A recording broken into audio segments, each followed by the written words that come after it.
Hello students, in this video we are going to discuss about the chemical properties of group 1 elements, that is alkali metals. Chemical reactivity increases top to bottom in the group. That means when we compare the reactivity of lithium, sodium, potassium, rubidium, cesium and francium, the chemical reactivity increases top to bottom because the increase in the atomic radius from top to bottom and there is increase in the electron shell shielding the outer electron. So the electron can be easily given out for the elements which have a greater size. An increase in the ease of losing the outer electron to form a positive ion. So greater the size, easy will be the removal of electron, therefore the reactivity increases. So we can explain the reactivity of these elements in this way, that reactivity increases top to bottom because the atomic size is increasing top to bottom, therefore easier will be the removal of electron to form positive ion. So let us discuss the chemical properties of these elements, that is lithium, sodium, potassium, rubidium, cesium, francium. As I told, it is important to learn the sequence of these elements. The alkali metals are highly reactive because of the larger size, low ionization enthalpy, as when there is the size is larger, it can easily give out the electrons, therefore we can say it have low ionization enthalpy. So in a periodic table, because it is a first group elements, so that's why it is of a greater size in a period. So when we compare the other elements in the same period, the first group element will be the of a larger size because left to right in a period, as we have learnt already, the size is decreases. So when you compare the other elements, the first group element will be of larger size. So because of this reason only, it shows a high reactivity. Now let us discuss some chemical reactivity of these elements. First, towards air. The reactivity towards air that we are going to discuss here. Alkali metals tarnishes in dry air due to the formation of their oxides, in turn react with the moisture to form hydroxide. That means it can easily react with the oxygen that is present in the air to form oxide. But when we look at here the equations, the reaction of oxygen with lithium is giving rise to oxide, but the reaction of oxygen with sodium is the second member in this group, it giving rise to, instead of oxide, it is giving rise to peroxide, that is sodium peroxide. But the other members like potassium, rubidium, cesium and francium, that we are writing in general equation M plus O2 giving rise to MO2, that is called as superoxide. So different type of a formation of product is obtained when the members of these elements react with oxygen. That is, the first member lithium is giving rise to oxide with reaction with oxygen, but the second member sodium is giving rise to peroxide and the other members are giving rise to superoxide. So this equation, the last equation, you can write particularly for the potassium. So what will be the equation? So in the place of M, what you can write here? K plus O2, that is giving rise to KO2, which is called as the potassium superoxide. Similarly, you can write this equation for rubidium and cesium also. The details of these oxides, peroxide and superoxide, will be discussing in the next video when we discuss about oxides and hydroxides. One more thing is to be needed here, that is these oxides, when it is further reacted with the moisture content, it giving rise to hydroxide. Next is the reaction towards water. The alkali metals react with the water to form hydroxide and dihydrogen, and this reaction is a very vigorous reaction. That means the reactivity of these metal is quite higher. It can react with water very vigorously to form alkyl metal hydroxide that is formed here. It forms hydroxide and a hydrogen gas is also formed in this process. Let us see a demonstration related to this.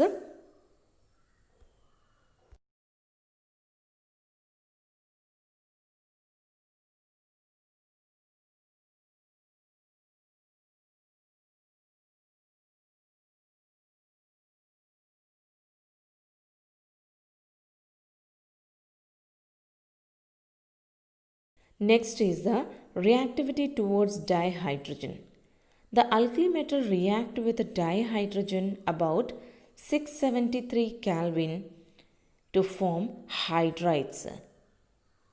As we have discussed about hydrides, in the metal hydride, hydrogen have a negative oxidation state we have learned here. So here the metal which is highly electropositive metals like alkali metals, when it react with the hydrogen, what it give rise to? It give rise to hydride. This is called as metal hydride. Metal hydrides in which the hydrogen having negative oxidation state. Why it have a negative oxidation state? Because these metals are highly electropositive. That means these can always form plus oxidation state. That is a positive oxidation state only it forms. So the combination of these metal with the hydrogen, like a sodium with a hydrogen combination, which is called a sodium hydride. So one of the member having a positive oxidation state. So definitely the other one will have negative oxidation state, that is -1 for hydrogen. So this combination results in the compound that is sodium hydride. The formula for sodium hydride is NaH.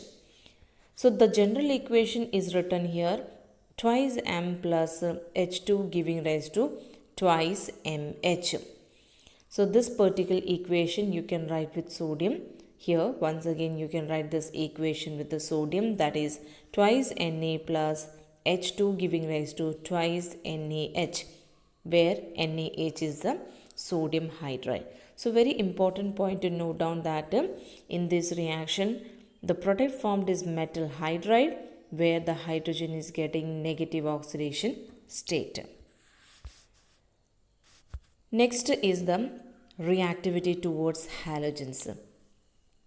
Alkali metals react vigorously with halogen to form ionic halides, that is can be generally represented as M plus X negative.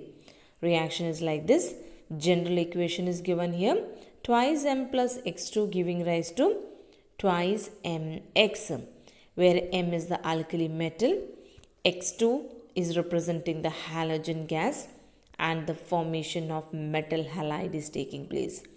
Here we can write the general equation. What is M here?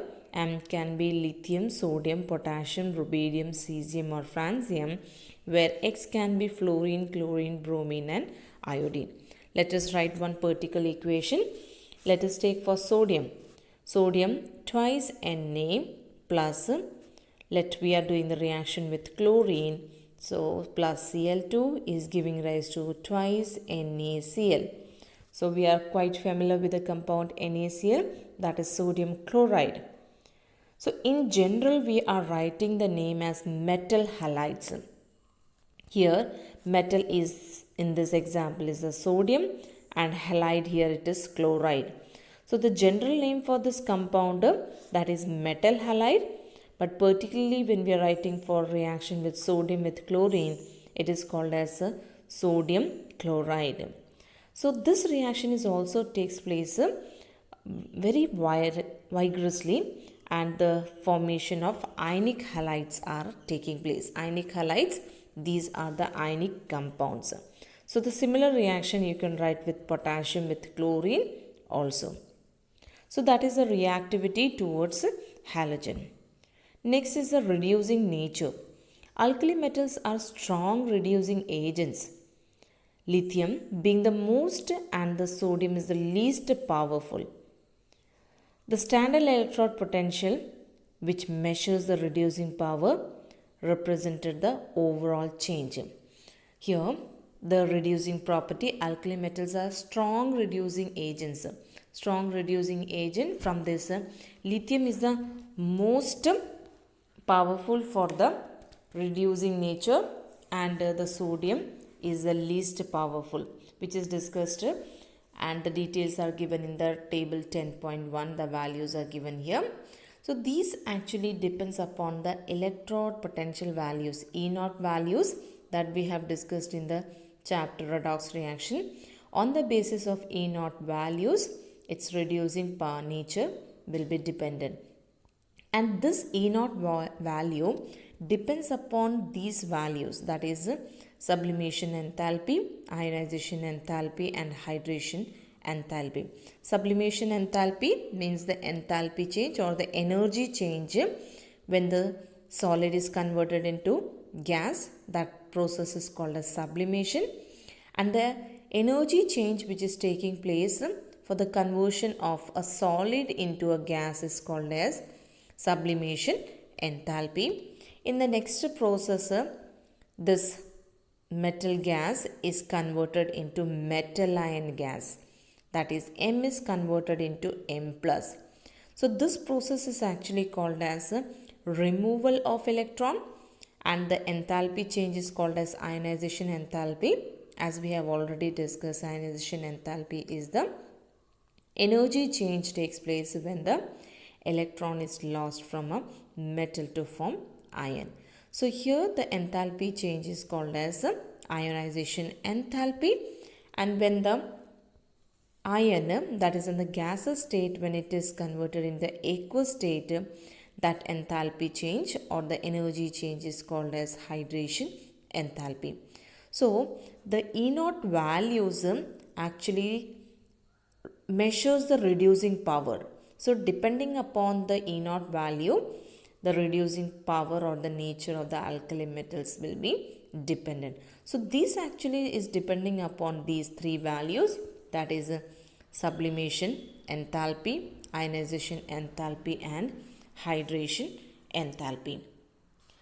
With a small size of ion, lithium has the highest hydration enthalpy.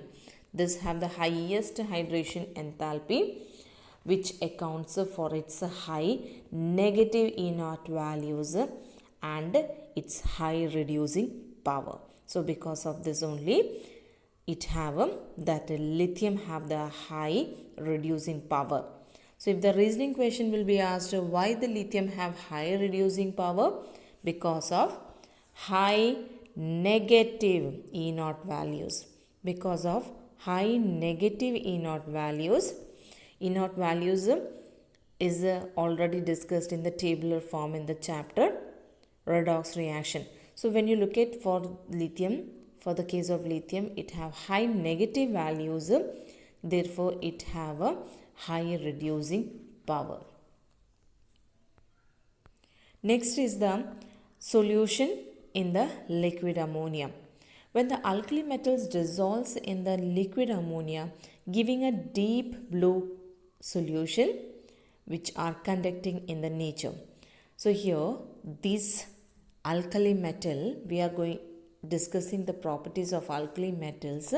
So the alkali metal, when it is dissolved in the liquid ammonia, so here the stoichiometric coefficients for ammonia is taken as x plus y. Let it is taken as x plus y.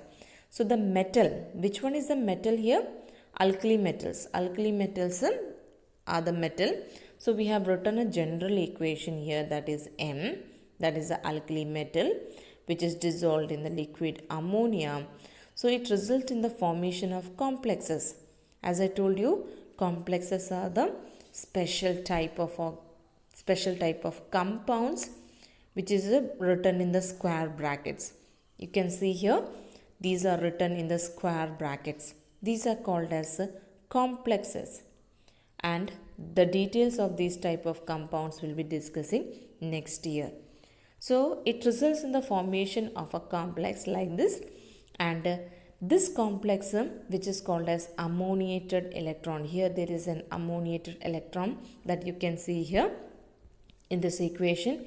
E is representing the electron, NH3Y, and whole negative charge is there for this complex. So because of this electron only, it gives a deep blue coloration to the solution, because the blue coloration of the solution is due to this ammoniated electron, which absorbs the energy in the visible region of the light and thus imparts the blue color to the solution. As we have already learned that the electrons, when it absorbs the energy from lower state to, it get excited to higher state by absorbing the energy, and when it come back to its own ground state, it's emit the radiation, and it emits the radiation in the visible region, and because of this only it imparts a coloration. So that is very important point, that the same reason we have discussed for the flame test also.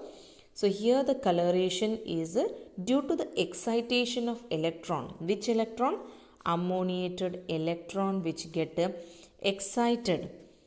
So that is excitation of electron, and when it come back to the ground state, and this is taking place by the emission of a radiation that is in the visible region.